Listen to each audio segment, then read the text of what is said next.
anos atrás. Meu coração está saltando de alegria. Um beijo, meu amor. Deus te abençoe e abençoe essa igreja. Aplauda o Senhor Jesus, pois Ele merece.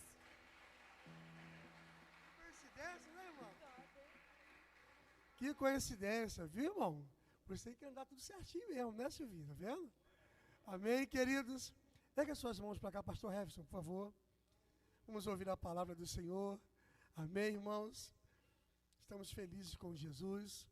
Deus é bom o tempo todo, e o tempo todo Deus, Ele é bom. Estenda suas mãos para cá, por favor. Vamos orar nesse momento, pedindo ao Senhor que Ele continue falando conosco e agora por meio da sua poderosa palavra. Amém? Pai bondoso, nós te glorificamos, te exaltamos e bendizemos o teu nome. E graças te damos, Senhor, porque a tua presença é algo real nesta noite. Senhor, e a razão de nós estarmos aqui é o Senhor. O Senhor é o início, é o meio, é o fim. Então nós te adoramos e te exaltamos. Aqui está o teu servo. Senhor, eu peço que o Senhor possa usá-lo de uma forma poderosa nesta noite. Que ele possa compartilhar tudo aquilo que ele ouviu do Senhor. Que ele possa, Senhor, também compartilhar conosco. Assim nós oramos e lhe agradecemos por tudo em nome de Jesus. Ele diz amém.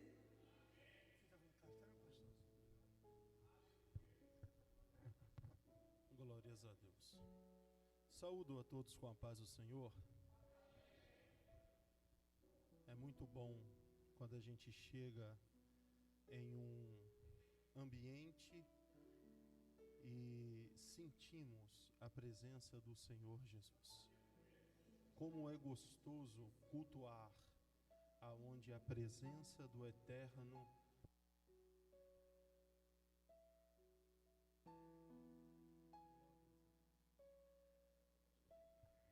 Ei. Glórias a Deus. Deixa eu me apresentar. É a primeira vez que a gente vem aqui, né? O meu sobrinho, o evangelista Kelvin, conhecido do pastor, e também a igreja, já pregou aqui, né? Da igreja aqui. Então, quando ele ficou sabendo que nós estávamos vindo para cá, para o Espírito Santo, ele rapidamente pediu ao pastor para poder estar nos agendando, e aí ele nos agendou. Então nós estamos aqui por intermédio de Deus, da vida do Kelvin e também do pastor Erlon, Então, os nossos agradecimentos por nos ceder essa tribuna tão santa, porque eu creio que o altar é santo, para poder estar ministrando a palavra do Senhor. Eu sou da Assembleia de Deus Madureira. Fui enviado para o campo missionário há 13 anos atrás, ali no Vale do Jequitinhonha, e nós estamos ali consecutivamente. Nós não vamos ali de vez em quando, nós estamos fixos ali há 13 anos. Dia 27 de setembro faz 13 anos que nós estamos ali, para a glória de Deus, fazendo missões naquela região ali. E muitas almas têm sido curadas, muitas almas têm sido alcançadas pelo Evangelho, têm aceitado Jesus, e a obra tem sido feita para a honra e glória do Senhor Jesus. Amém? Então, desde o dia 14/10 de 2024, o Senhor vem falando, usando os seus profetas, dizendo para mim e para minha esposa que Ele iria mudar o nosso ministério. Nós éramos pastores local, e ali Ele iria nos levar aos quatro cantos dessa terra. E quando eu comecei a conversar com o pastor, eu até falei com ele, eu era inativo no Instagram. No meu Instagram tem pouquinha gente, eu nem mexia. E aí, não, fica tranquilo, fique em paz. Então, eu estou começando agora nesse negócio aí de rede social e etc, postando alguns vídeos lá. E a partir do dia 14/10 de 2024, o Senhor cumpriu a palavra que vinha falando através dos profetas e nos levar nessa itinerância para poder estar pregando o Evangelho, pregando a palavra do Senhor. E assim Deus tem feito, e honrando com aquilo que Ele prometeu, e tem nos levado a alguns lugares. Já fomos a 7 estados do Brasil, e já fomos a 2 países, no Paraguai e também na Argentina. E o nome do Senhor tem sido glorificado. Amém? Meus irmãos, abra sua Bíblia no livro de Atos dos Apóstolos. O capítulo é o de número 1, capítulo 1. Atos dos Apóstolos, capítulo de número 1.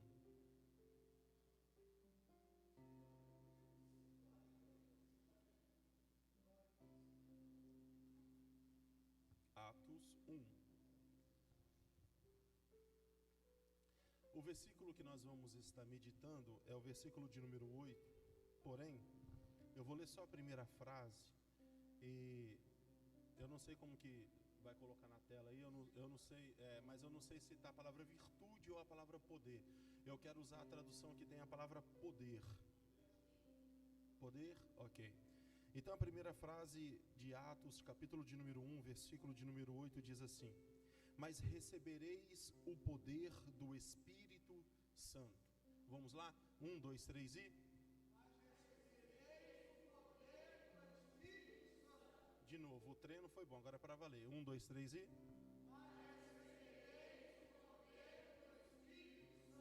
Amém. Glórias a Deus. Presta atenção, olha para cá, por favor. Tecladista, pode tecer à vontade, não tem problema, só que, por favor, baixinho.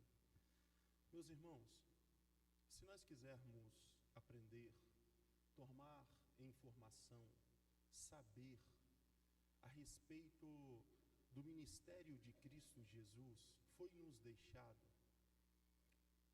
alguma coisa, algumas palavras, alguns escritos por Mateus, Marcos, Lucas e João.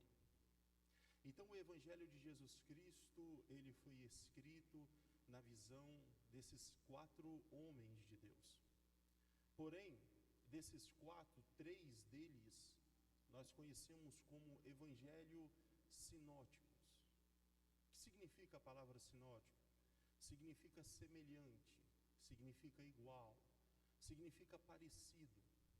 Por um exemplo, se você pegar o capítulo de número 4 do livro de Mateus e o capítulo de número 4 do livro de Lucas, você vai ver que há a mesma história.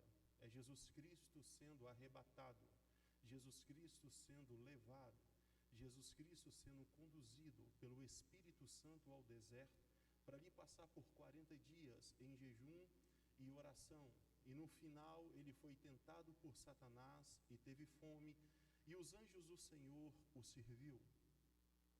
Se você atentar sobre o batismo de Jesus Cristo, você vai perceber nas águas, você vai perceber que no livro de Mateus, no livro de Marcos e no livro de Lucas, você vai ouvir falar, vai ler a respeito do batismo de Jesus Cristo nas águas. Mas nem a respeito do jejum de Jesus Cristo de 40 dias e nem a respeito do batismo de Jesus Cristo nas águas, você vai ler no livro de João. Porque o livro de João não é um livro sinótico, não é um livro parecido. A visão de João é uma visão totalmente diferente de Mateus, de Marcos e de Lucas. A palavra do Senhor vai nos ensinar que, quando nós lemos o livro de Mateus, por um exemplo, no seu capítulo de número 1, nós vamos ver que, ao escrever as primeiras palavras a respeito de Jesus Cristo, ele se importa a escrever para um grupo de cristãos judeu. E esses judeus cristãos, naquela época, eles precisavam saber de qual aliança Jesus Cristo viria, a saber, abraâmica. Eles precisariam saber de qual tribo Jesus viria, a saber, a tribo de Judá. Ele queria saber da qual raiz Jesus Cristo viria, da raiz de Jessé. Então eles precisavam saber, ao ler sobre Jesus Cristo, quem era Jesus e da onde Jesus estava vindo. Então, ao escrever o livro Mateus a respeito de Jesus, ele se importa muito em provar quem é Jesus Cristo nos seus primeiros versículos, no seu primeiro capítulo, escrevendo a respeito da sua genealogia. Se você pegar o livro de Marcos ele se importa a escrever os seus escritos a respeito de Jesus Cristo a um grupo de cristão romano. E esse grupo de cristão romano, eles precisavam saber quem profetizou a respeito de Jesus. Então, se você pegar o capítulo de número 1 do livro de Marcos, versículo 1, 2 e 3, você vai ler que Marcos se preocupa em dizer que Jesus Cristo foi profetizado pelo profeta messiânico Isaías, dizendo que Jesus Cristo viria do ventre de uma virgem, viveria, morreria e no terceiro dia ressuscitaria e deixaria uma promessa que um dia voltaria para buscar essa igreja. Se você pegar o capítulo de número 1 do livro de Lucas, você vai ver que ele vai se atentar em escrever, ele vai escrever para um homem chamado Teófilo. E esse homem enviou Lucas ali para ele poder pesquisar, para ele poder investigar a respeito de Jesus Cristo. E Teófilo custia tudo aquilo que Lucas precisa para investigar a respeito de Jesus e trazer uma veracidade aos fatos. Se verdadeiramente o Deus do céu enviou o seu Filho unigênito para todo aquele que nele crê, não pereça, mas tenha a vida eterna. Você ainda crê nessa palavra? Mas se você parar para você poder pensar a respeito de tudo isso que eu acabei de te dizer, dos livros sinóticos, a visão que cada um dos seus escritores trouxe a respeito de Jesus Cristo, você vai entender que eles procuram começar os seus livros explicando de uma forma natural a respeito de Jesus nos seus primeiros versículos. Por um exemplo, como eu acabei de dizer, Marcos a sua genealogia, escrevendo para os cristãos judeus, Mateus a genealogia, Marcos para os cristãos romanos, escrevendo sobre a profecia de Isaías, Lucas escrevendo a Timóteo, a Teófilo, que estava lá na Grécia. Então, eles iniciam falando de uma visão natural. Mas quando você abre a palavra do Senhor no livro de João, que não é um livro sinótico, você vai perceber que a visão de João não é como Mateus e nem Marcos e nem Lucas, que é uma visão cronológica, mas você vai ver que é uma visão lá do Kairos, lá do mundo dos espíritos, de uma visão totalmente diferente. Ele inicia o seu livro dizendo que no princípio... Vou começar de novo. Enquanto os outros tentam provar para os homens que Jesus Cristo veio aqui nessa terra em uma visão natural, João já quebra tudo isso e já começa no outro patamar dizendo: no princípio ele era um mistério escondido em Deus para ser revelado à humanidade, para que no momento certo, crendo essa humanidade na existência de Jesus Cristo, nós fôssemos salvos para morar eternamente com Deus.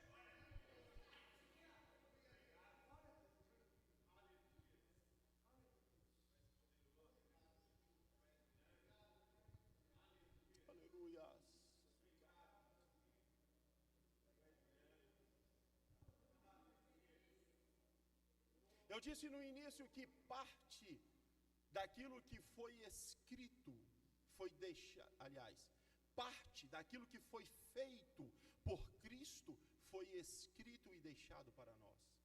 Por quê? Porque no livro de João, no capítulo de número 21, no versículo de número 25, a palavra do Senhor vai dizer que se fosse anotado tudo aquilo que Jesus Cristo fizera, não haveria livros que comportaria os feitos do nosso mestre.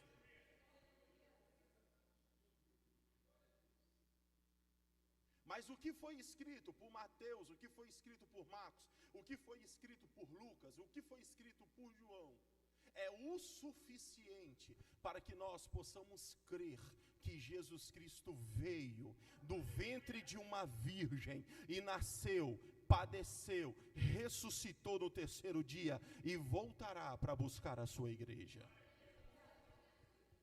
Você ainda crê no arrebatamento? Você ainda crê no arrebatamento? Você ainda crê nesse mistério que um dia Jesus voltará para buscar a tua igreja? Você pode levantar a sua mão no terceiro andar, bem levantada mesmo. Você pode dizer o quanto você anseia. Com a mão lá em cima. Você pode abrir a boca e esboçar uma reação, uma palavra dizendo o quanto você almeja a volta. Então clama: Maranata, a hora vem, Senhor Jesus.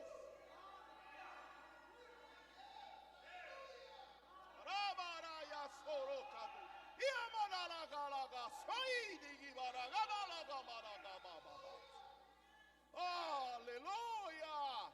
Viver aqui é muito bom. Ser próspero é muito bom.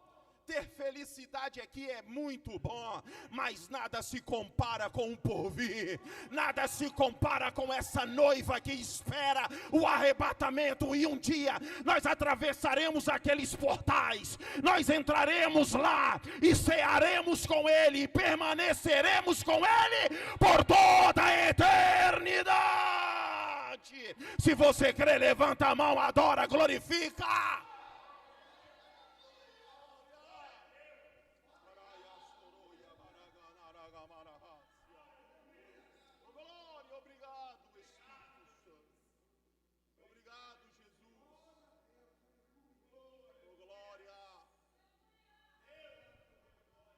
Agora, Teófilo, lá na Grécia, envia Lucas, para que Lucas pudesse investigar, como eu disse aqui, agorinha mesmo, a respeito de Jesus Cristo.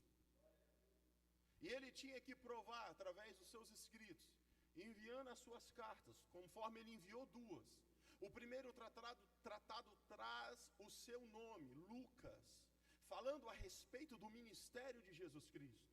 E o segundo tratado traz o nome de Atos dos Apóstolos, falando a respeito da igreja primitiva. E ele escreve o primeiro tratado falando a respeito de Jesus. E ele fala a respeito de todos os milagres que Jesus Cristo fizera. Por ele ser médico, por ele ter estudado, ele tem uma visão acadêmica, ele tem uma visão natural a respeito das curas, das enfermidades. Mas por ele investigar e crer em Cristo Jesus, ele também tem uma visão espiritual a respeito de tudo aquilo. Então ele escreve com propriedade, ele escreve com muita sabedoria a respeito de tudo aquilo que ele ouve falar de Jesus Cristo. E ele começa a investigar a respeito de Jesus, para poder saber se verdadeiramente Jesus Cristo esteve por ali, operando aqueles milagres, estabelecendo uma nova aliança, estabelecendo um novo testamento.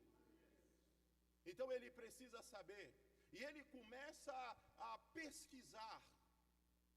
Só que quando eu comecei a ler, eu comecei a pesquisar a respeito de tudo isso, nessa introdução dessa mensagem, eu me deparei com a historicidade do texto que eu estava lendo, que eu estava estudando. E eu fui aprender que o primeiro tratado, que é o livro de Lucas, e o segundo tratado, que é Atos dos Apóstolos, ele foi escrito por intermédio de aproximadamente ali no ano 60 a 63 após Cristo. Então eu fui pensar, pastor Elos, e fui tentar entender. Se ele pesquisou tudo isso a respeito de Jesus Cristo, 60 a 63 anos após a assunção de Cristo Jesus, então quem é que falou a respeito de Cristo Jesus para ele? Quem é que testemunhou para Lucas a respeito de Cristo Jesus? E eu comecei a estudar, eu comecei a pesquisar, e eu fui orar e pedir uma revelação textual ao Senhor. E fui me debruçar sobre os livros, e eu aprendi, e Deus me mostrou, por intermédio dos estudos, da palavra dele, que existia no mínimo dois que 60 a 63 anos após a morte e ressurreição de Jesus Cristo, ainda estavam vivos. Um deles, Jesus Cristo liberou uma palavra sobre ele e falou bem assim: você não vai morrer enquanto você não ficar muito velho. Vou repetir. Você está proibido de morrer enquanto você não ficar velho. não ficar ancião, não ficar muito idoso. Quem, irmão, em sã consciência, em Atos dos Apóstolos, capítulo de número 12, a liderança da igreja primitiva é pega pela liderança governamental daquela época que oprimia, que era Roma, que oprimia Israel. E é levado ao cárcere, e o outro que era líder da igreja, chamado Tiago, foi decapitado, foi morto. Mas Pedro foi levado ao cárcere. E a palavra do Senhor vai dizer que ele, estando preso, sabendo que no outro dia a forca o esperava, ele dormia. Eu vou falar de novo. Ele dormia. Esse é o nível mais alto que alguém tem de confiança em uma promessa.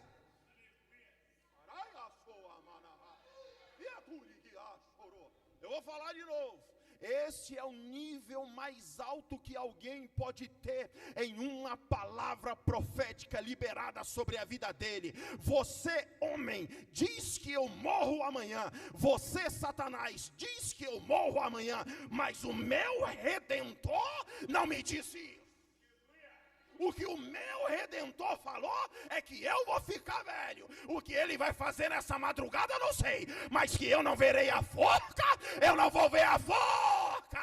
Porque foi uma palavra profética liberada sobre a minha vida. A minha pergunta para você é o seguinte: você tem crido naquilo que Deus tem te dito? Você tem acreditado na profecia que desse altar é liberado sobre a sua vida? Você tem acreditado sobre os homens de Deus e as mulheres de Deus, sobre os anciões de Deus, sobre os jovens de Deus que tem liberado uma palavra de Deus sobre a sua vida? Se você não tem acreditado e porventura acha que já passou muito tempo e ainda não se cumpriu a palavra, saiba que o Senhor deixou escrito bem assim: pode passar o céu, pode passar a terra, mas as minhas palavras não vão te passar. Se Ele prometeu, Ele cumpre. Levanta a mão, levanta a mão, levanta a mão se você crê na palavra profética e adora ao Rei da Glória.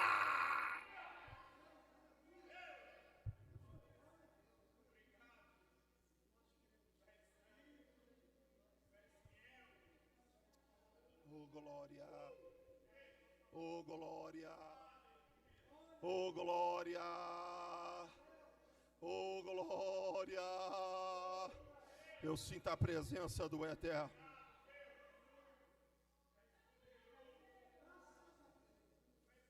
Eu sinto a sua presença aqui, Jesus. Eu sinto a sua presença aqui, Jesus.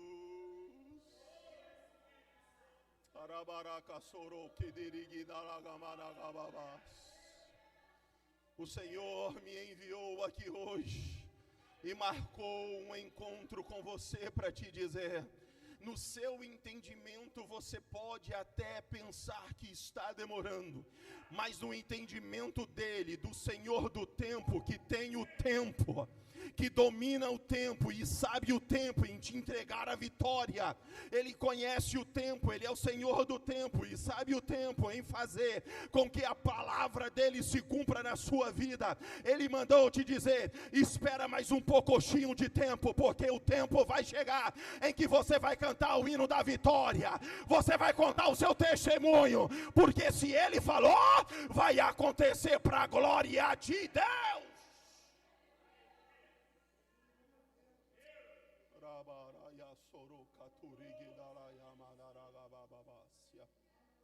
Oh, aleluia.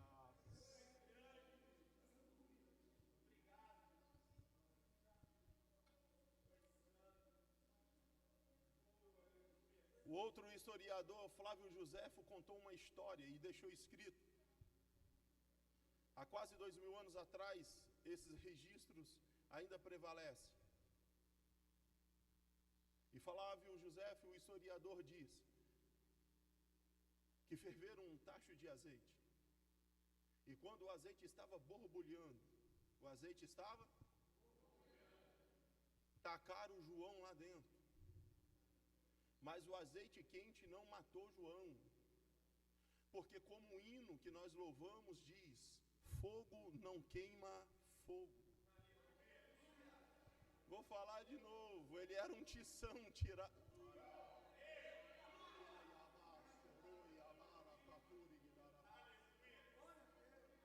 Fogo não queima fogo. Ele era um tição tirado do fogo. Eles não sabiam disso, então pensava que o fogo faria mal a ele. Ele disse: estou em casa, meu irmão. De fogo eu entendo.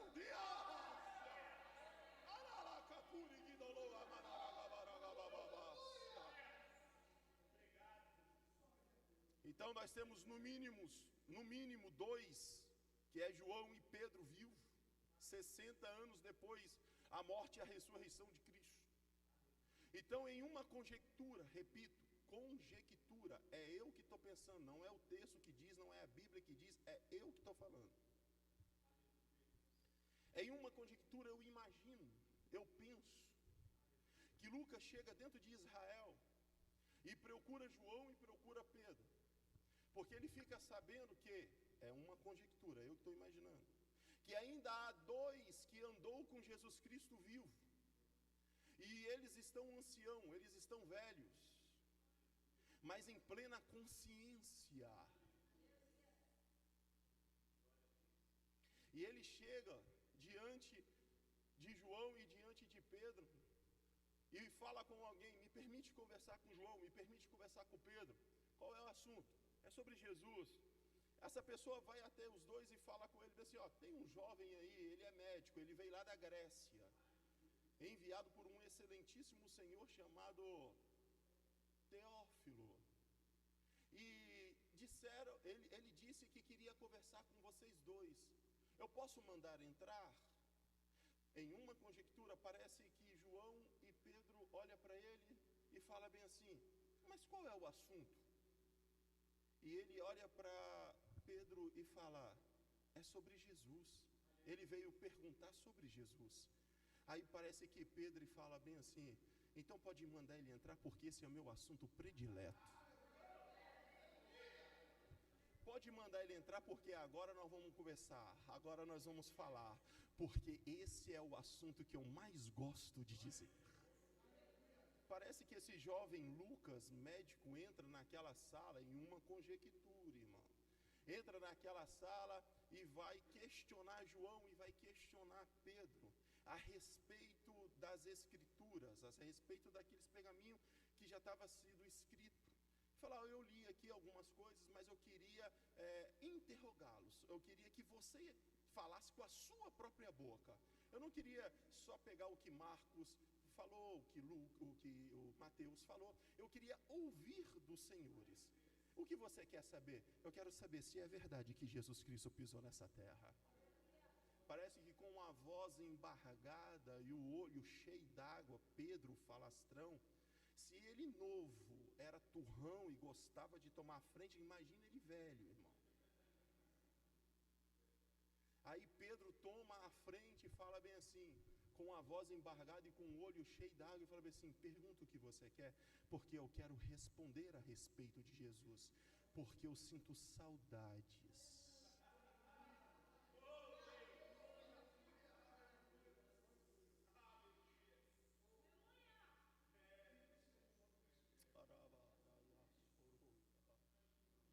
Quando ele chegava, o ambiente mudava. Quando ele chegava, todos sentiam paz. Podia estar todo mundo aperreado, atribulado, mas quando ele chegava, era uma unção que esmiuçava o jugo. Os doentes eram sarados.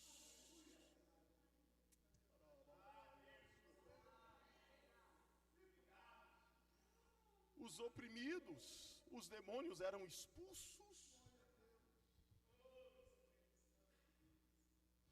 Pairava uma paz. Quem pode sentir essa paz?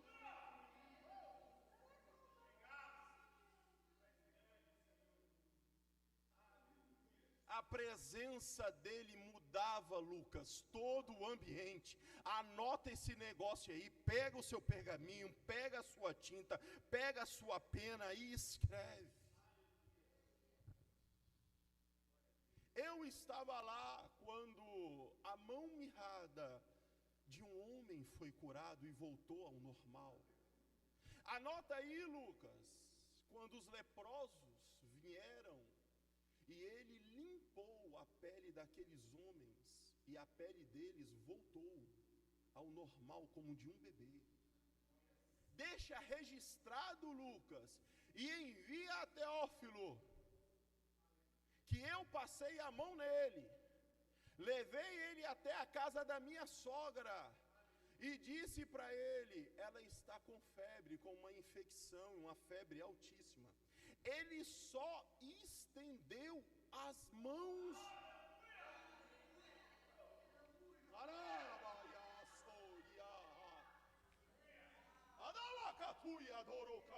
Você já sentiu a presença de Deus? O seu corpo já deu pelo menos uma arrepiadinha, já deu? Oh, glória! Oh, glória! Aonde ele chegava era totalmente diferente. Quando ele abria a boca, ele não ministrava uma palavra, ele era a própria palavra. Ele não falava com sabedoria, porque ele é a própria sabedoria.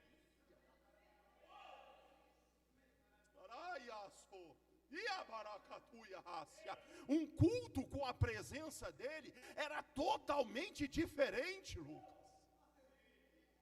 Um culto com a presença dele não tem palavras para poder descrever. A gente chega pesado, a gente chega carregado, mas a gente sai como uma pluma, leve. Eu sinto a graça dele aqui. Eu sinto a graça. Quem pode já sentir a graça dele? Quem pode já sentir a misericórdia dele? Quem pode já sentir a presença dele? Levanta a mão no terceiro céu, vai, lá em cima. Vamos fazer diferente. Levanta as duas mãos. Levanta as duas mãos e adora, glorifica, exalta. Porque ele se faz presente.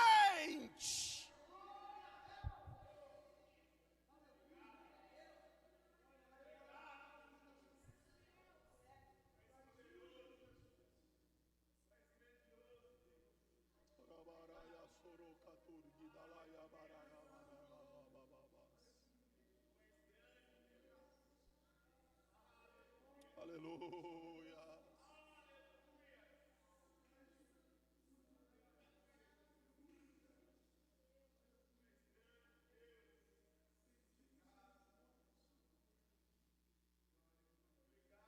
Tudo que ele pôde anotar, ele anotou.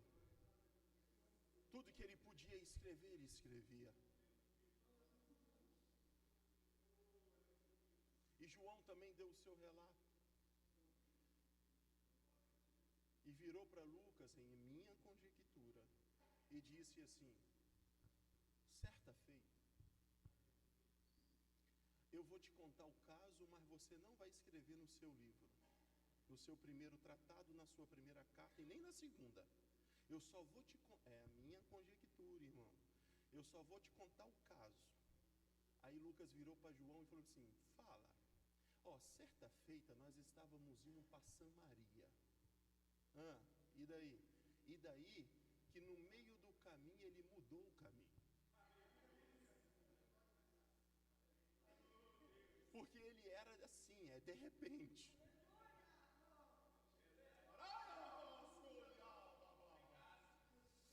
O negócio com ele é de jeito. E aí nós paramos em um determinado lugar que tinha um poço. E o que aconteceu?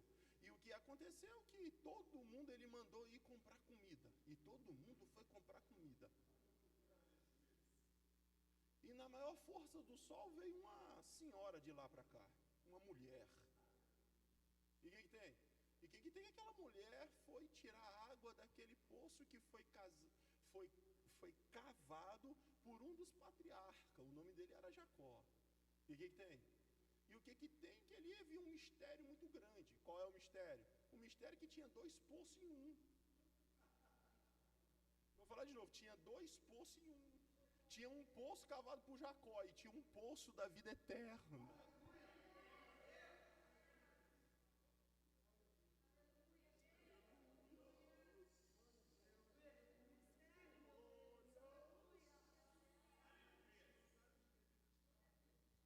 ele virou para aquela mulher e liberou alguma palavra de revelação e falou bem assim, ó, 5 você já teve, o que você tem, o 6º não é teu, mas o 7º se casa com você hoje. Se você permitir, ele vai te dar de uma água que você nunca mais terá sede. Porque no poço do homem, quando você bebe a água dele, você volta e tem sede. Você tem que vir no outro dia buscar. Porque aquele que confia no homem, os seus carros e os seus cavalos se padecem. Mas aquele que confia em Cristo.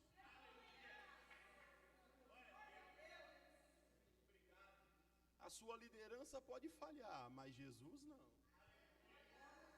Aquele ou aquela que você admira, que ministra, pode falhar, mas Jesus não.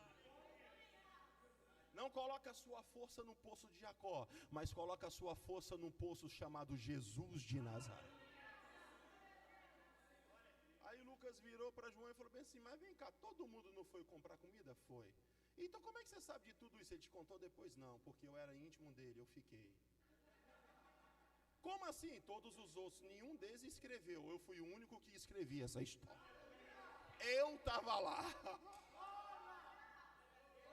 Eu presenciei o fato. Eles foram comprar comida, mas o meu mestre eu nunca deixaria sozinho.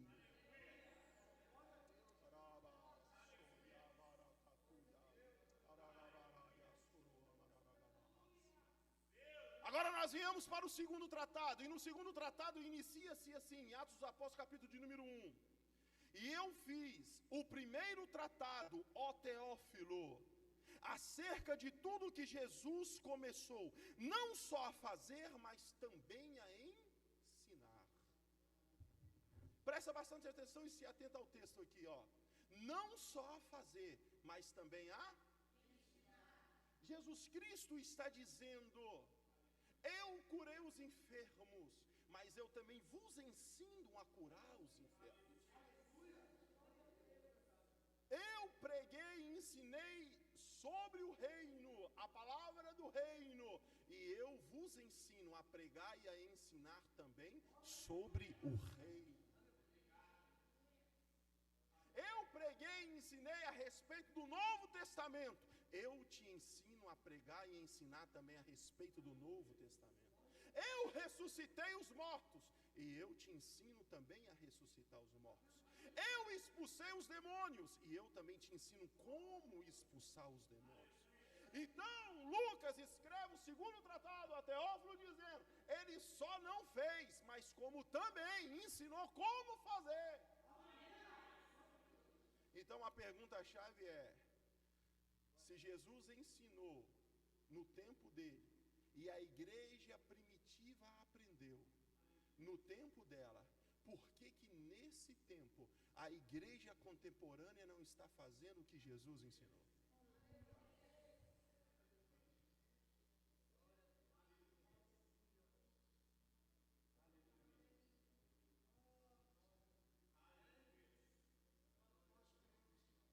Cada um dos ministros que subir sobre esse altar, se ele pregar uma palavra que não te confronta,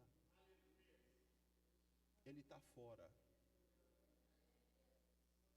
O mensageiro tem que ter uma mensagem confrontante, porque é nesse confronto que nós vamos entender o quão miserável, pecador e falho somos, e precisamos nos consertar para alcançar as mansões celestiais. Quando você chegar lá no céu, ninguém vai pregar para você. A pregação é aqui, porque é a pregação que nos corrige, nos molda, para que possamos chegar lá. Você acredita nisso? Você crê nisso?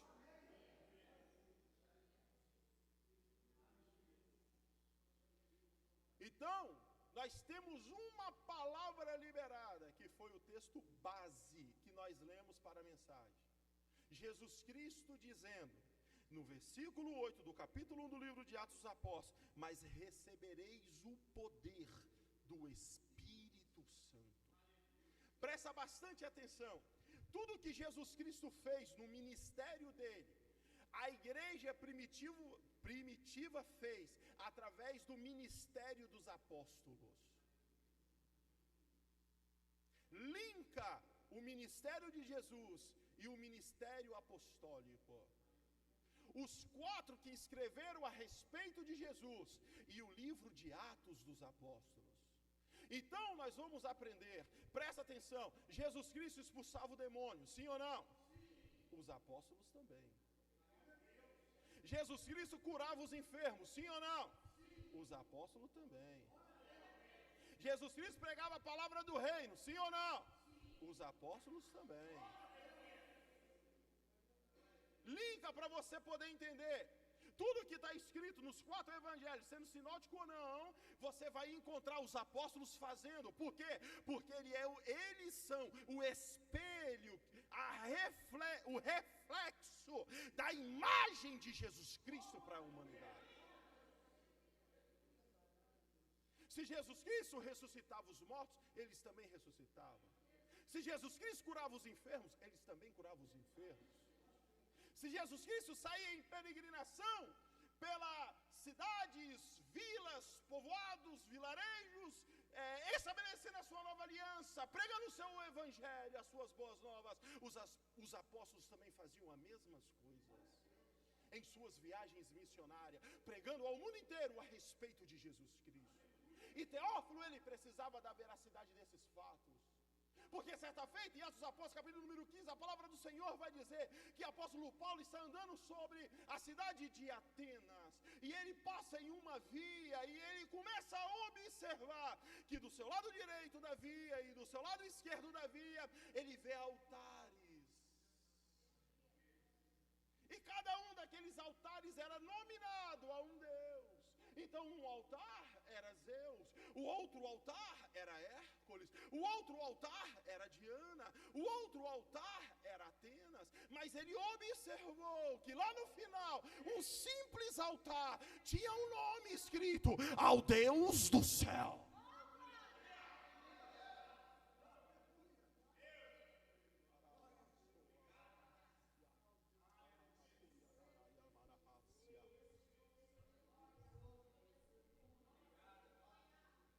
Então o apóstolo Paulo sobe ao seu discurso e ele grita: atenienses, ouçam-me, eu não venho em nome de Zeus, e nem de Hércules, e nem nenhum desses deuses que tem o seu nome sobre os seus altares, mas eu venho em nome de um Deus que eu percebi que vocês não o nomeou, mas colocou em cima do altar simples uma frase dizendo: ao Deus do céu, este é o Deus de Abraão, de Isaac e de Jacó, e o Deus dessa igreja. É em nome deste Deus que eu venho. Então Teófilo ouviu dizer a respeito desse Deus, que já era falado na Grécia há muito tempo, que enviou seu Filho para poder morrer pela humanidade e a perdão de todos os seus pecados, através de crer no seu sangue que foi vertido no Gólgota, na cruz do meio. Teófilo falou: eu preciso saber se isso é verdade. Eu preciso enviar alguém lá para registrar tudo. E essa igreja recebeu todo o poder. E Lucas escreve que essa igreja era uma igreja poderosa. E eu venho aqui te dizer que essa igreja contemporânea, ela não é uma igreja fracassada. Essa igreja contemporânea, ela não é uma igreja mesquinha. Ela não é uma igreja qualquer. Nós recebemos todo o poder que foi dado ao nome de Jesus Cristo, no céu, na terra e debaixo da terra, e que Jesus liberou para que essa igreja pudesse usar, para que cadeias fossem quebradas, para que prisões fossem derribados, para que corações de pedra fossem esmiuçadas, para que obras de macumbaria fossem desfeitas, para que o mal seja jogado por terra, e essa igreja é sim uma igreja poderosa.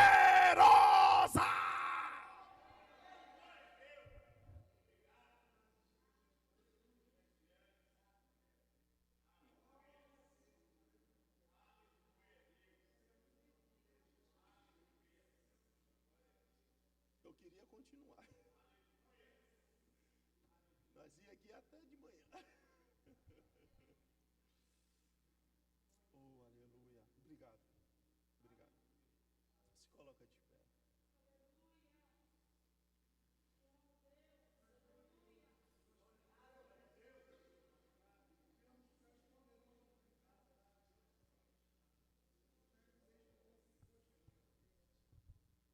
Não deixa Satanás te tirar a oração. Vou falar de novo. Não deixa o inimigo arrancar de você a oração. Não deixe. Feche a brecha. Se tem uma coisa que o inimigo não quer que você faça, é orar. Vou falar de novo. Se tem uma coisa que o inimigo não quer que você faça, é liberar um tempo do seu tempo para passar um tempo com o Senhor do tempo, que no tempo dele vai te dar aquilo que te prometeu.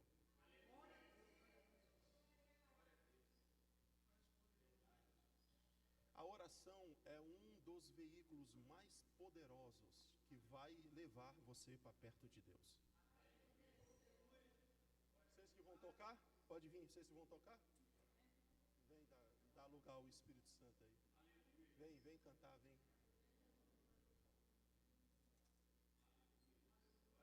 Antes deles começarem a cantar, eu só quero que você preste atenção nessa palavra rápida. Certa feita existiu um profeta, eu não posso ir embora sem falar isso. Certa feita existiu um profeta e um anjo se apareceu a esse profeta e falou com ele bem assim: pega um medidor chamado côvado e entra para dentro do rio e mede 500 côvados. O profeta entrou para dentro do rio medindo 500 côvados. Ao final dos 500 côvados ele falou: mediu os 500 côvados? O anjo disse. O profeta: sim. Ele falou bem assim: aonde estão as águas? Ele disse: nos meus tornozelos. Aí o anjo falou: meça mais 500. E agora, onde é que estão as águas? Nos meus joelhos. O anjo falou ao profeta: meça mais, mede mais. E o profeta olhou para o anjo e falou: agora está nas minhas cinturas. Aí o anjo falou: mede mais, vai. Ele mediu. Aí o anjo falou: tá onde agora? Ele falou: nos meus lombos. Ele está falando de etapas, de nível de espiritualidade. Você recebeu todo o poder. Você tem que parar de andar no raso.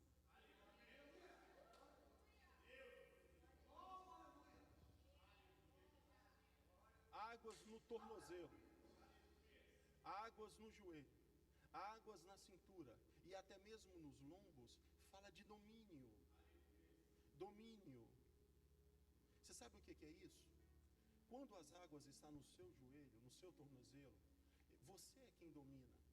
Você sai e volta a hora que você quer de dentro do rio. O rio ainda não tem força para poder te levar, porque é você que domina. É mais ou menos assim. O anjo vem, o Espírito Santo vem e bate na porta do seu coração e fala: ora um pouquinho mais, e você diz: estou ocupado. Isso é água nos tornozelos. O anjo fala bem assim: tira um dia de jejum hoje. O Espírito Santo fala: tira um dia de jejum hoje. E você fala bem assim: não dá, eu tenho um aniversário para ir, se eu não for, minha esposa vai brigar comigo. Sabe o que é isso? Isso é águas no joelho. É você que domina. É você que domina. É você que dita as regras.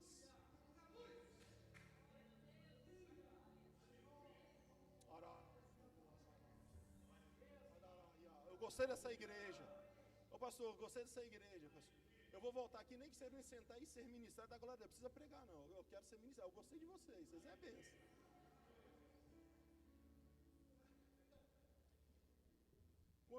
Quando você entender que você não domina e quem te domina é o Espírito Santo, Você não vai ter águas nos joelhos e nem nos tornozelos e nem na cintura. Você vai mergulhar nesse mistério. Porque agora é a correnteza que vai te levar. É o Espírito Santo que vai te conduzir. Porque vai se cumprir um versículo na sua Bíblia que o apóstolo Paulo falou, que diz assim: não mais vivo eu, mas é Cristo que vive em mim. Sabe o que ele está dizendo? Ele está falando bem assim: eu não domino nada. O tempo não é meu. É Ele que me domina. É como Nicodemos conversando com Jesus. O vento te leva para lá, o vento te leva para cá. O Espírito Santo quer te conduzir. Levanta a mão, levanta a mão, levanta a mão. Levanta a mão, tem pessoas aqui que estão precisando mergulhar nesse oceano, nesse mar do Espírito, porque Deus tem mistérios profundos para poder revelar aos seus profetas. Se você crê, adora, adora, adora.